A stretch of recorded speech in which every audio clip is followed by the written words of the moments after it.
নম্বর আমল হলো মান আল্লামা ইলমান, যে ব্যক্তি দুনিয়াতে দ্বীনি ইলম শিক্ষা দিয়ে গেছে, দ্বীনি ইলম শিক্ষা চালু রেখে গেছে, এই ব্যক্তিটা মারা যাবে, কিয়ামত পর্যন্ত এই দ্বীনি প্রতিষ্ঠান চলতে থাকবে, দ্বীনি শিক্ষা চলতে থাকবে।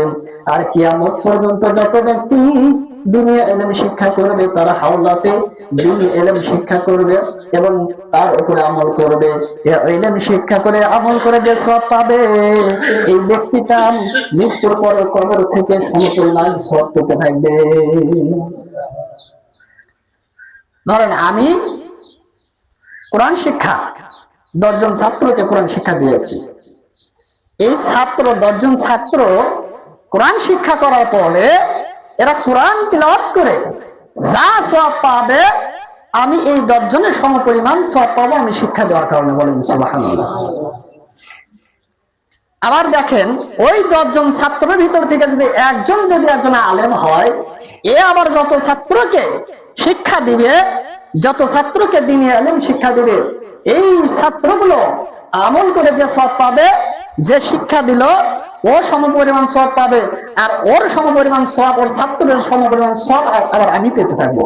সুবহানাল্লাহ। এর নাম হলো সাদকা জারিয়া, কিয়ামত পর্যন্ত চালু থাকবে। এখন আপনারা বলবেন, হুজুর আমি তো কোরআন শিক্ষা করি নাই, আমার তো ছাত্র নাই, আমার তাহলে অবস্থাটা কি? আমার অবস্থাটা কি? তাহলে আমি এই সওয়াব কিভাবে পাবো? আল্লাহ রাসূল বললেন, দুনিয়ার মানুষ 4টে কাজ করো। 1, নিজে আলেম হও, আলেম হতে পারো নাই। 2, সন্তানকে আলেম বানাও। সন্তান আলেমও নাই, মানে সন্তান ছেলে সন্তান নেই, সন্তান আলেম বানানোর মতো সন্তান নেই। আল্লাহ রাসূল বললেন 3 নাম্বার কি করো? একজন আলেমের লালন পালন করো। ইয়াতীম সন্তান দ্বীনি শিক্ষার জন্য মাদ্রাসাতে আছে একজন হাফেজ আলেমকে লালন পালন করো। অপর এক সন্তানকে তুমি লালন পালন করো, তার শিক্ষা লেখাপড়া ধারণ মানে ভরণ পোষণের দায়িত্ব তুমি নাও। 4 নাম্বার বললেন আলেমকে খাওয়াও, আলেমের সাথে মহব্বত রাখো। 5 নাম্বার আল্লাহ রাসূল বললেন আলেমের বিরোধিতা করো না, তোমার দুনিয়াও শেষ পরকালও শেষ। এর জন্য আপনাদের যাদের দ্বীনি শিক্ষা নাই, এখন ভাববেন যে হুজুর আপনি ছাত্র পড়াইছেন, আপনার তো সাদকা জারিয়া চালু আছে, আমাদের অবস্থা কি?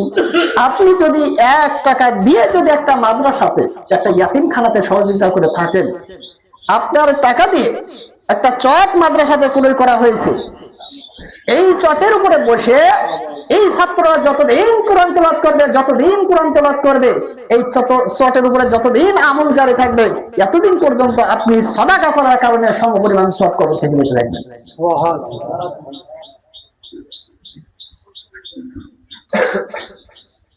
আল্লাহ রাসূল বললেন, মান আল্লামা আয়াতাম মিন কিতাবাল্লাহি কানা লাহু সাওয়ামুহা। কুলিয়াত আল্লাহ রাসূল বললেন, হে দুনিয়ার মানুষ শোনো, যে ব্যক্তি আল্লাহর কিতাব থেকে একটি আয়াত শিক্ষা কাউকে দিল, এই আয়াতের শিক্ষা ধারাবাহিকভাবে একের পর এক শিক্ষা চলতে থাকবে। এই ব্যক্তিটা আয়াতের শিক্ষা দেওয়ার কারণে এই শিক্ষায় আমল যতদিন চালু থাকবেন, সিলসিলাতুস সহিহান হাদিসের ভিতরে এসেছেন, আল্লাহ রাসূল বললেন ততদিন পর্যন্ত এই ব্যক্তি মানে কবর থেকে অটোমেটিক এর সাদকা জারিয়া পেতে থাকবে। এই জন্য আপনাদেরকে অনুরোধ রাখবো, অবশ্যই দ্বীনি ইলম শিক্ষা যদি না দিতে পারেন, মানে আপনি কি করেন, দ্বীনি ইলম শিক্ষা প্রতিষ্ঠানে সাহায্য করেন, সহযোগিতা করেন। 5 টাকা যদি থাকে 5 টাকা দিয়ে সাদাকা করেন, একটা রিহাল কিনে দেন, একটা কোরআন কিনে দেন, কিংবা একটা ছাত্রের পাঞ্জাবি টুপির ব্যবস্থা করে দেন যেন লেখাপড়া করে। ও আপনার ভরণ পোষণ কৃত অর্থ ব্যবহার করে আপনার খাদ্য খেয়ে যতদিন পর্যন্ত ও দ্বীনি শিক্ষা করবে এবং ও যতদিন পর্যন্ত ইলমের উপর অটল থাকবে, ওর আমল যতদিন চালু থাকবে, ওর আমলের সাদকা জারিয়া আপনার কবরে পৌঁছে যাবে। বলেন সুবহানাল্লাহ। সংক্ষিপ্ত সময় আল্লাহ রাসূল সাল্লাল্লাহু আলাইহি ওয়াসাল্লাম এরপরে বলা হলো, ইয়া রাসূলুল্লাহ, তারপরে 2 নম্বর আমলটার কথা বলেন, যে আমলটা মৃত্যুর পরেও আমলের সওয়াব চালু থাকে, কবর থেকে পাওয়া যায়। আল্লাহ রাসূল সাল্লাল্লাহু আলাইহি ওয়াসাল্লাম বললেন, আও কারানা হারাম, যে ব্যক্তি নহরের ব্যবস্থা করে দিল, নদী খনন করে দিল, বা একটা পানি জায়গা করে দিল, এই খননকৃত জায়গা থেকে যতদিন পর্যন্ত অসহায় মানুষগুলো এই পানির দ্বারা ভালো কাজের উপকারিতা পাবেন, এই মানুষগুলো তার পশু, তার ছাগল, তার পালিত ছাগল গরু ছাগলকেও যদি পানি খাওয়ায়, আর এই পানি পান করানোর কারণে এই সেবামূলক কাজের সদকা জারিয়া আপনি কবর থেকে পেতে থাকবেন। রাসূল বললেন, শুধু তাই নয়, রাসূল আবার বললেন, হে আমার সাহাবীরা, তুমি কি করো, তুমি নিজে মুসলিম, আরেক মুসলিম ভাইকে নিজের বালতি থেকে পানি ঢেলে দাও, সেজন্য পানি দেওয়ার উপকার লাভ করতে পারে। এই উপকারের কারণে তোমার এই আমলটা সদকা জারিয়া হিসেবে কবুল হবে। বলেন সুবহানাল্লাহ।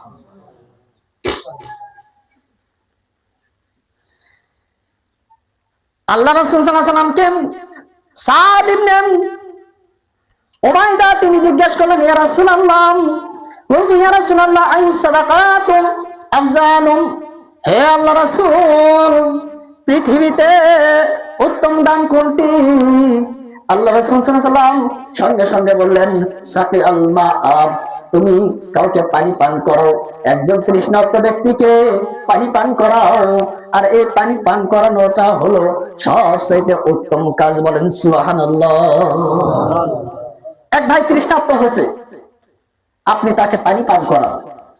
মা বোন, এই আলোচনাটা আপনাদের জন্য অত্যন্ত জরুরি। এমন মহিলা আছে বাড়িতে, অনেক বাড়িতে দেখা যায় পাশের বাড়ির কোনো সন্তান, কোনো ভাই, কোনো বোন যদি একটু তার বাড়ির টিউবওয়েলে এসে পানি খায়, অনেক সময় অনেক মা বোন আছে রাগ করে টিউবওয়েলের হ্যান্ডেলটা, হাতাটা খুলে রাখে। এমন আছে না? খবরদার, সতর্ক হয়ে যান।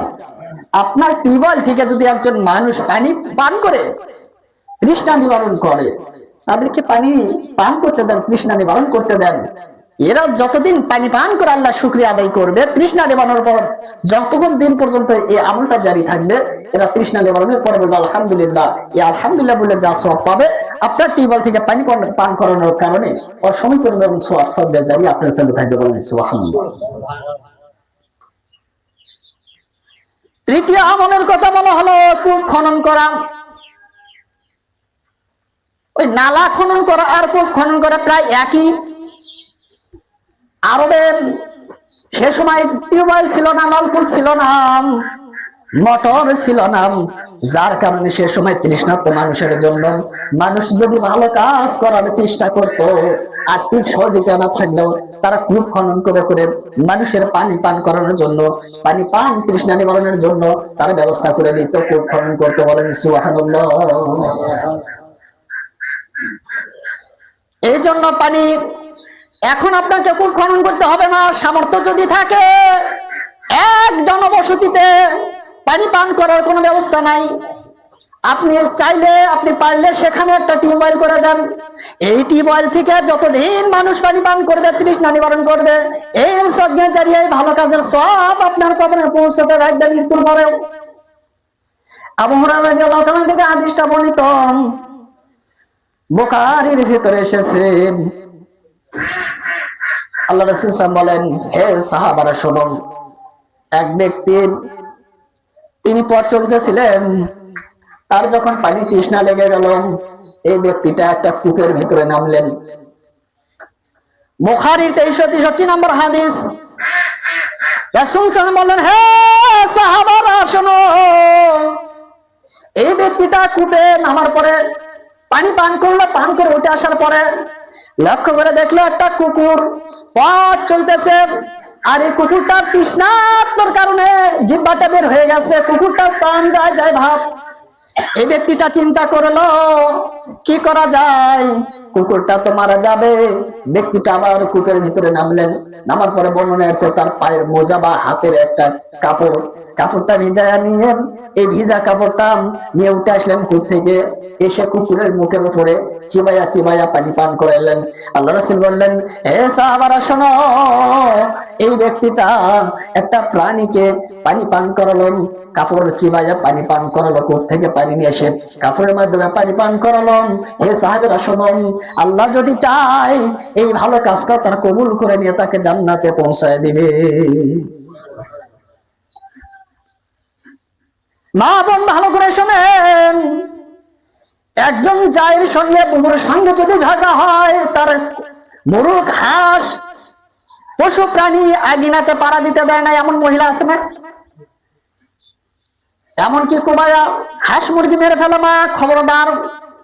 ব্যক্তির সঙ্গে আপনার হয়তো রাগ হিংসা থাকতে পারে, কখনো আপনি এই জীবগুলোর উপরে টর্চারিং চালাবেন না, এই জীবগুলোকে মারবেন না, তাদের সাথে হিংসা দেখাবেন না।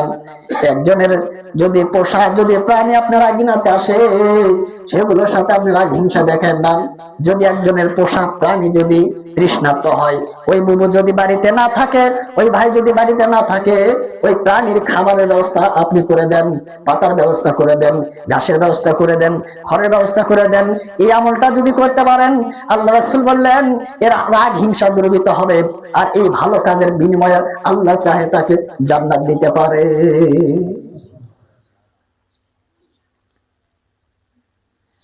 এই জন্য আপনাদেরকে বলি, আল্লাহ রাসূল বললেন সাহাবীরা, উত্তম কাজ হলো কাউকে পানি পান করানো। চতুর্থ নাম্বার আল্লাহ রাসূল সাল্লাল্লাহু আলাইহি ওয়াসাল্লাম বললেন, সাহাবীরা শোনো, আও গরসানা কলম। চতুর্থ নাম্বার কাজ হলো, কেউ যদি একটা খেজুর বৃক্ষ রোপণ করে, খেজুর গাছ রোপণ করে, আর এই গাছটা যদি অসহায় মানুষদের জন্য উন্মুক্ত করে দেয়, যারা জীবনে খেজুর করে করে খেতে পারে না, যাদের খেজুর করে করে ভাগ্য হয় না, এই খেজুর গাছটা যদি উন্মুক্ত করে দেয়, আর এই ব্যক্তিগুলো যতদিন এই গাছ থেকে খেজুর খাবে, এ যদি মারা যায়, এর কবরে মানুষকে এই খেজুর খাওয়ানোর সওয়াব, এই ভালো কাজের সওয়াব অটোমেটিক কবরে পৌঁছে যাবে। বলেন সুবহানাল্লাহ। এখন খেজুর গাছ নাই, এই হাদিস থেকে একটা শিক্ষা আপনি আমি নিতে পারি, এই বৃক্ষরোপণ থেকে একটা শিক্ষা আপনি আমি নিতে পারি। খেজুর গাছ আপনার আমার নাই, তাহলে কি করবেন? এর মূল ভাব একটা বোঝা যায়, সেটা হলো আপনার বাড়িতে বা আমার বাড়িতে আমের গাছ আছে, কাঁঠালের গাছ আছে, পার্শ্ববর্তী আরেক বাড়িতে কাঁঠালের গাছও নাই, আমের গাছও নাই, ওই বাড়ির ছেলে মেয়ে বাচ্চা কাচ্চা গুলো এই ফলমূল খাওয়ার জন্য আফসোস করে, কিন্তু টাকার অর্থের অভাবে ফলমূল খেতে পারে না। আপনার উচিত হবে নিজে খাওয়ার আগে, নিজে ভক্ষণ করার আগে আপনার গাছের ফল ওই ব্যক্তির দ্বারা দ্বারা পৌঁছে দেওয়া। এই কাজটা আপনাকে আমাকে করতে হবে, নিজে না খেয়ে আগে পার্শ্ববর্তী মানুষদেরকে খাওয়াতে হবে। এটা হলে সদকা জারিয়া, মৃত্যুর পরে আপনার এই আমলের সওয়াব কবরে পৌঁছতে থাকবে। বলেন সুবহানাল্লাহ। আর আমাদের সমাজে অনেক মানুষ আছে, তার বাগানের পাশ দিয়ে যেতে দেয় না, ফল তো দূরে থাকলো, বাগানের পাশ দিয়ে যেতে দেয় না, অহেতুক ভাষায় গালিগালাজ করে। আমি বলি, আপনার গাছের যদি কোনো ফল কেউ খেয়ে ফেলে, অহেতুক গালিগালাজ করবেন না। সে খাইছে, আপনি আল্লাহর কাছে দোয়া করেন, ও খেয়ে যদি দোয়া করে, এর তো সব আপনি পেয়ে যাবেন কবর থেকে। আর অনেকে ভাববে যে হুজুর তো ফায়সালা দিয়ে গেল, কারো গাছের যদি ফল পেরে খায়, সেখানে দোয়া চাবে, গালিগালাজ করবে না। কোন ব্যক্তিকে না বলে তার গাছের ফল ছিঁড়াও ঠিক হবে না, এটাও মাথায় রাখবে। তারপরে আসুন, রাসূল সাল্লাল্লাহু আলাইহি ওয়াসাল্লাম বললেন, পঞ্চম নাম্বার আমল হলো আও বানা মসজিদা। রাসূল সাল্লাল্লাহু আলাইহি ওয়াসাল্লাম বললেন, পঞ্চম নাম্বার আমল হলো মসজিদের আবাদ করা। মসজিদের আবাদ করা, এই আবাদ করাকে দুটি ভাগে বিভক্ত করা হয়েছে। আবাদকে দুটি ভাগে বিভক্ত করা হয়েছে, কান খাড়া করে শোনেন, আবাদ দুটি ভাগে বিভক্ত। এক নম্বর আবাদ করার কথা বলা হয়েছে, কোন ব্যক্তির আর্থিক অবস্থা ভালো নাই, 1 টাকা দান করার মতো কোনো সুযোগ নাই, তাহলে মসজিদে সাদাকাও করতে পারবে না, আবাদ কিভাবে করবে? এর মূল ভাব যেটা বোঝানো হয়েছে, ওই ব্যক্তিটা যদি মসজিদে এসে যদি ইবাদত করে, মসজিদের খেদমত করে, একজন ব্যক্তি একটা মসজিদ করে দিয়ে যে সওয়াব পাবে, এই মসজিদে ইবাদত করা, মসজিদের খেদমত করার কারণে ওই দানকারীর সমপরিমাণ সওয়াব পাবে, বলেন সুবহানাল্লাহ। তাহলে আবাদ করার একটা অর্থ হলো মসজিদকে ইবাদতের মাধ্যমে তাজা রাখে, এটা একটা হলো আবাদ করা। আল্লাহ সুবহানাহু ওয়া তাআলা বললেন, ইন্নামা ইয়া'মুরু মাসাজিদাল্লাহি মান আমানা বিল্লাহি ওয়াল ইয়াউমিল আখির। আল্লাহ সুবহানাহু ওয়া তাআলা বললেন, হে দুনিয়ার মানুষ শোনো, মসজিদগুলোকে আবাদ তারাই করতে পারবে যারা আল্লাহ এবং পরকালের প্রতি ঈমান এনেছে। নচেত কোন ব্যক্তি পারবে না আবাদ করতে, হোক সেটা আর্থিক মাধ্যমে বা ইবাদতের মাধ্যমে, দুটোর একটা পারবে না। কোন ব্যক্তি পারবে না? যে আল্লাহর উপর ঈমান আনে নাই, পরকালের উপর ঈমান আনে নাই। এখন আমি বললাম, আপনি এখন বলতেছেন, হুজুর এটা কেমন কথা বললেন, আল্লাহর উপর ঈমান আনি, আমরা তো আল্লাহকে বিশ্বাস করি। আল্লাহকে বিশ্বাস করেন, ঠিক আছে, কিন্তু আল্লাহর আইন, আল্লাহর হুকুম আহকাম প্রকৃত মানতে পারেন না।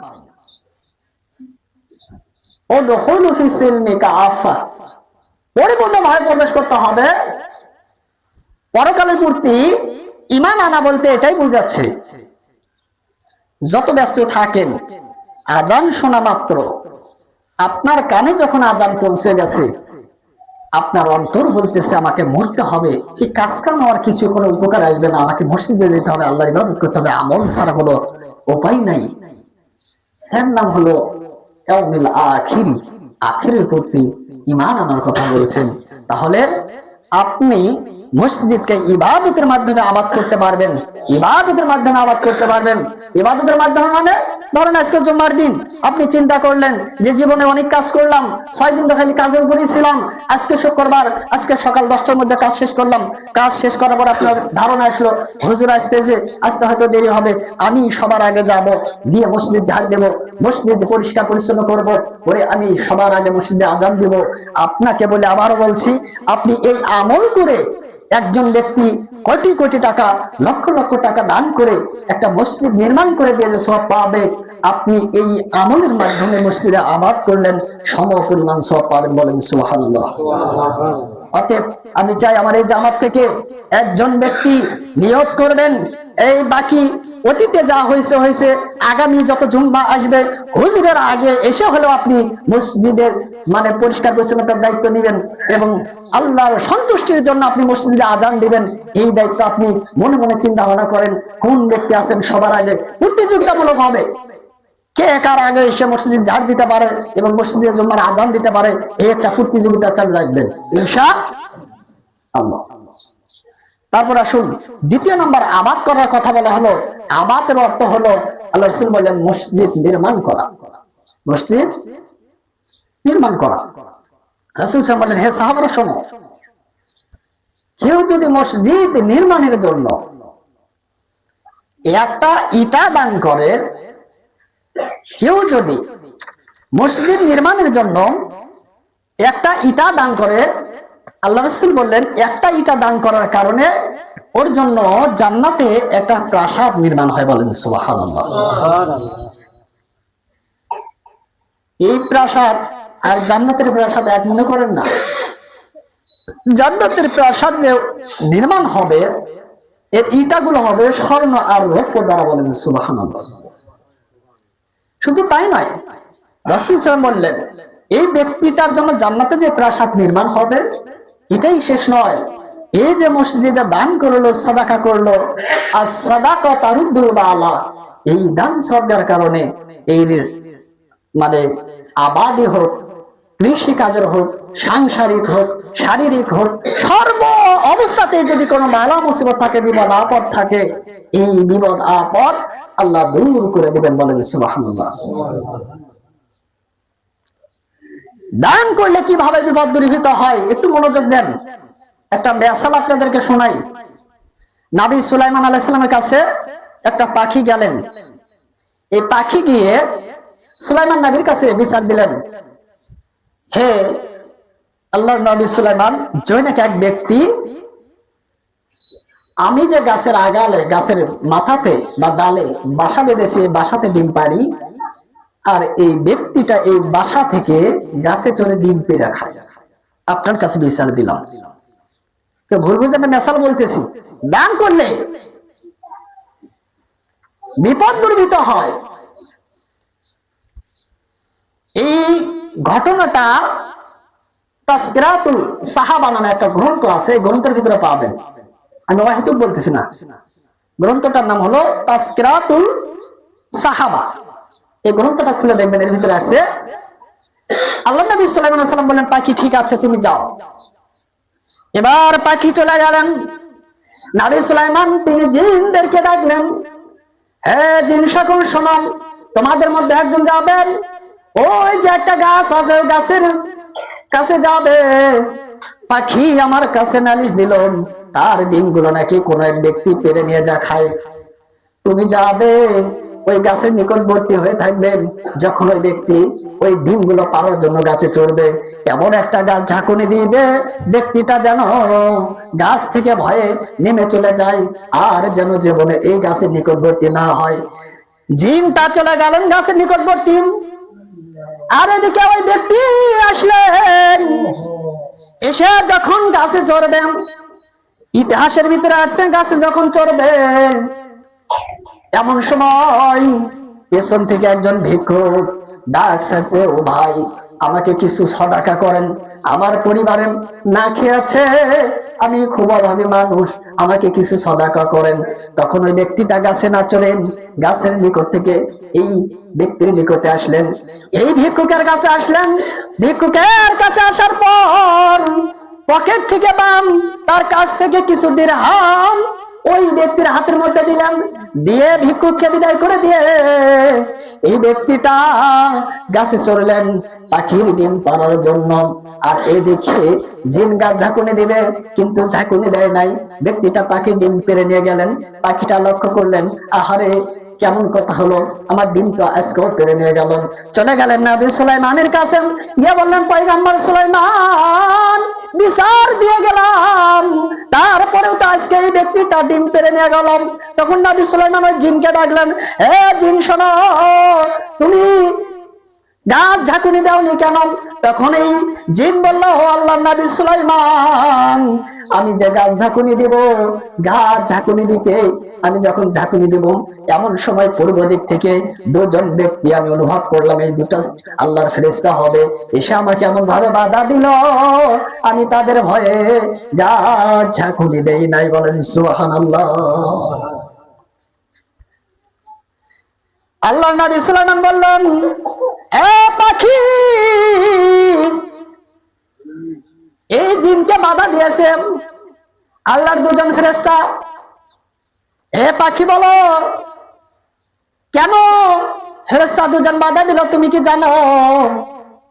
তখন জিন বলতেছে, ইয়া রাসূলুল্লাহ, পাখির কাছে জানতে হবে না, আমি বলতেছি, আমি যখন গাছে বসেছিলাম, এই ব্যক্তিটা গাছে উঠবে, আমি ঝাঁকুনি দেব, এমন সময় লক্ষ্য করে দেখলাম একজন মানব ভিক্ষুক, একজন ভিক্ষুক মানুষ এই ব্যক্তির কাছে এসে ডাক ছাড়লেন।